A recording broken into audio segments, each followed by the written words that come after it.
Voting is not only our right, it is our power. Go get your PVC and vote wisely. Welcome to Global News and Equa Television International. We begin with mapping key battles of the Ukraine crisis 1 year on. Joe Biden makes surprise visit to Ukraine before invasion anniversary. Terror as Turkey, Syria hit again by 6.3 magnitude earthquake. European Union imposes fresh sanctions on Myanmar's junta, and President Tsai says Taiwan is boosting military exchanges with the U.S. There's a more stories. Stay tuned. On Russia and Luhansk as independent states, the breakaway eastern Ukrainian regions annexed Crimea. Putin's recognition of the so-called Donetsk Republic's people long increase preceding Russia's invasion of Ukraine. Shortly before 6 a.m. Moscow time in a broadcast press LPR. Europe would then wake up to what will be the major fronts in the north, northeast, east and south, while at the northeast, Russian forces move west towards Kyiv from Russia. From the east, Russian forces Zaporizhia in the north and Mariupol in the east. Russia has captured major cities and strategic ports. And Joe Biden made a trip to Kyiv organized in stringent secrecy, pledging $500 million in new arms deliveries and unwavering American support ahead of the first anniversary of Russia's invasion. Air attack sirens rang out President's first visit to the country since Russian forces invaded on February 24, 2022. Biden said of conquest is failing. The visit was organized in conditions of extraordinary secrecy. To the train platform and quickly boarded the 10-hour overnight service to King Johnny to Poland. Reports said most of the train was occupied by a heavy security advisor. Said Washington notified Russia about the trip some hours before his departure for deconflict. Kyiv residents say they were delighted. Biden promised an additional $500 million tank missiles. According to Turkish and Syrian officials, 2 weeks rocked southern Turkey Monday, killing at least 3 people and injuring hundreds more. The aftershock hit close to Turkey's southern border with Syria on Monday, just south of the epicenter of a significant earthquake that happened 2 weeks ago. The quake struck Turkey's southern Haiti province, close to the Syrian border. Turkey's Disaster Emergency Management Agency, AFAD, said Monday that there have been 26 aftershocks since then.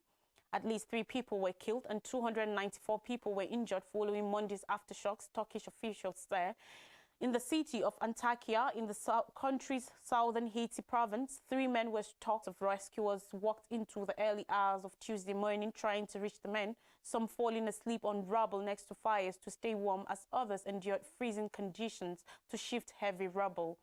Over 130 people were injured in Monday's quake in southwest Syria, which caused a number of officers to inspect the affected villages and towns and remove rubble to open the roads for the ambulances, the White Helmet. 16 individuals and entities in military-ruled Myanmar, including the energy minister, Yangon politicians and administrators in Myanmar's largest city were also included in the sanctions list. Air attacks and use civilians as human shields during military operations in the country's north. Civil society workers, human rights activists, journalists and civilians, including air attacks on schools and hospitals, included Myanmar's energy minister Myo Minto-u, Armed Forces Chief of Staff General Mang Mang Eye, Navy Chief Admiral Mo Ung, and the was also named by the EU as responsible for serious rights violations for overseeing airstrikes, massacres, raids, arson, and the use of human shields committed by the military in Kachin. In Yangon, Lieutenant Colonel Myo Mint, who earlier served as a military judge, was alleged to be involved in the sentencing to death and execution moves, as did the Burma Campaign UK, an advocacy group which closely monitored. Said the EU had focused on people doing business with the military, including supplying aviation fuel, arms brokers, military procurement entities, as well as senior officers and associated bodies. Those placed on the EU sanction list, which already included 93 individuals and 18 entities from Myanmar, are subject to the freezing of their assets, banned from travel in the EU, and all addition of names to the sanction list. Practically elected government of Aung San states that Taiwan is boosting its expansionism. The bipartisan delegation, including Ro Khanna from between the US and China over an alleged Chinese spy balloon. The U.S., like most countries, has no official diplomatic ties with Taiwan, but is the island's most important international backer and arms supplier. While the United States no longer maintains military bases in Taiwan, the country's military ties have expanded as China has stepped up pressure on the island, which claims as its own. Illustrating the strength of ties with the United States, the delegation is on the island after a sensitive visit by a senior Pentagon official on Friday, according to reports. Taiwan's Ministry of Foreign Affairs said it had no information, ruled out the use of force to take control of the island. On more stories, again on Russia-Ukraine war, Beijing is deeply concerned about intensifying Ukraine war. China's foreign be intensifying and even getting out of control. Beijing initiated a no-limits partnership with Moscow shortly after Russia's invasion of Ukraine last February and has avoided using the word invasion or condemning Russian actions in the East European country. The United States has cautioned of consequences of China provides military aid to Russia, which Beijing said on Monday it was not doing. We urge certain countries to immediately stop fueling the fire, Quinn said during a speech at the Lantern Forum on Global Security in Beijing, stressing that China will work with the international community to promote dialogue and consultation, address the concerns of all parties, and seek common security. Quinn was speaking as top diplomat Wang Yi was anticipated in Moscow for possible meetings with Russian President Vladimir Putin, where reports said the Russian-Ukraine war will be high on the agenda. While on a visit to Hungary on Monday, Wang called for a negotiated settlement to the conflict. The forum in Beijing also saw the official release of the Global Security Initiative, President Xi Jinping's flagship security framework. The 12-page document emphasizes the need for the sovereignty and territorial integrity of all countries to be respected and for the purposes and principles of the United Nations to be upheld. It also includes the concept of indivisible security, an idea endorsed by Russia too. And lastly, on global news, in Africa, rescue operations launched by PNG police for researchers held hostage. In Papua New Guinea, a police operation is on the way to rescue an Australian university professor and 3 researchers taken hostage in the country's remote highlands. The hostage crisis started after the academics were taken at gunpoint early on Sunday. Police Commissioner David Manning, in a statement, described the gunmen as armed criminals who wanted cash in return for freeing the captives. While they were opportunists, the situation was also delicate, the statement said. As specialized security force personnel, we use whatever means necessary against the criminals, up to and including the use of lethal force, in order to provide for the safety and security of the people being held, Manning said, according to reports. Papua New Guinea's rugged highlands are extensive expanse of jungle-cloaked hills, invasion of modern weapons in recent years. The professor is an archaeologist who works for an Australian university and was on a field trip to the remote village of Fukumawi in the Mount Bozavi region. 2 sources with knowledge of the report said archers are Papua New Guinea University students. Officials said the gunmen had spotted the university group by chance and taken them into initially demanding about $1 million within 24 hours to secure the group's release. The sum was later dropped and the deadline after others break. Don't go anywhere.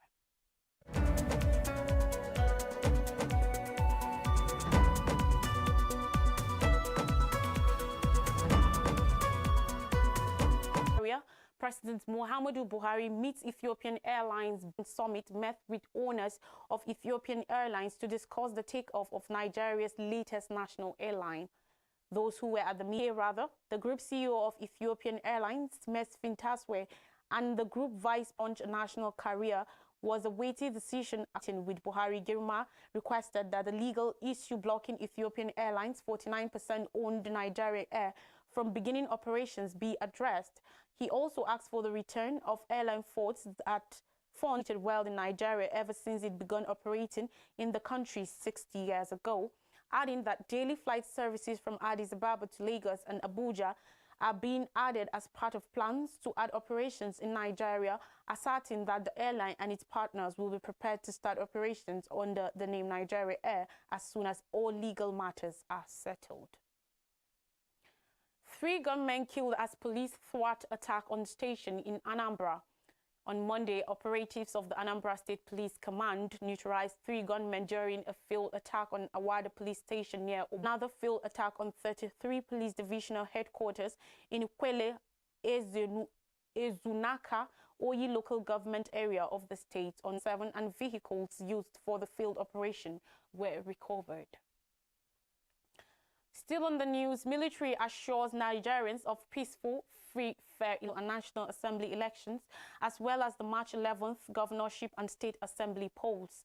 The General Officer commanding 1 Division Army, Nigerian Army, Major General Taurid Lagbaja, gave the assurance in Kaduna during the annual West African Social Activity WASA held at Ribadu Cantonment, Nigerian Defense Academy, NDA, Kaduna, according to reports. We have achieved a lot in bringing peace and stability to Kaduna State, to our immediate community, but the troops still need to do a lot more to bring stability to our communities, according to General Lagbaja. Kaduna State Governor Nasir El-Rufai, who was represented by the State Commissioner for Internal Security and Home Affairs, Samuel Aruwan, also at the event, applauded the Army for restoring peace in the troubled areas of the state. In fact, taking a worrisome dimension, with the organized private sector raising the alarm that the crisis has grounded the economy. Members of the organized private sector, including the Lagos Chamber of Commerce and Industry, Nigerian Employers Consultative Forum, Nigeria Economy Summit Group, Nigeria Association of Small and Medium Enterprises, and Nigerian Association of Small-Scale Industrialists, spoke on Monday, according to reports. This followed as the cash scarcity triggered another round of violence in Ogun State on Monday, ensuing in the raising of two consultative association, Wole Oyerinde, talking on the effect of the cash shortage on the economy, said the situation had formed massive disruptions in the flow of transactions, even as e-payment channels continue to fail. The Nigerian Economic Summit Group, on its part, said the Naira redesign policy was starting to take a toll on Nigeria, as the chaos had adverse effects on households, informal the private sector-driven economy. Given the present technology was unprepared for a quick transition from the old Naira notes to the new ones, or 1 year on. Joe Biden makes surprise visit to Ukraine before invasion and imposes fresh sanctions on Myanmar's junta, and the people who love this country can change it. Thanks for watching. I remain Lois Roy.